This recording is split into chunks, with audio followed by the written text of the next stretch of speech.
Kmien il-ġimgħa filgħodu għall-ħabta ta' 9 tlemaħ katavru minn grupp ta' nies li kienu canoeing fil-bajja ta' San Blas in-Nadur Għawdex. Il-vittma, Awstrijakka ta' 43 sena, kienet iċċertifikata mejta fil-post minn tim mediku u tabib tal-emerġenza mill-Isptar Ġenerali ta' Għawdex appena tellat mill-baħar bl-assistenza tal-Forzi Armati u mill-membri tal-Protezzjoni Ċivili.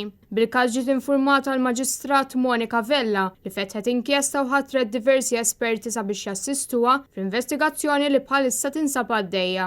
Intant, dan mhux l-ewwel każ ta' persuna li tilfet ħajjitha fl-ibħra Maltin dan is-sajf. Fil-fatt dan kien is-seba' każ fl-aħħar ftit xhur. Fit-28 ta' Ġunju kellna l-mewt ta' Patri Victor Enriquez f'Taslima wara li sofra minn attakk tal-qalb waqt li kien qed jom. Fis-6 ta' Lulju Pollak ta' 78 sena tella mill-baħar bla ħajja f'wiet iż-Żurrieq. Fit-12 ta' Lulju Indjan ta' 32 sena residenti ħaż-Żabbar instab bla ħajja mal-ixtajta tal-bajja sabiħa f'Bir Żebbuġa.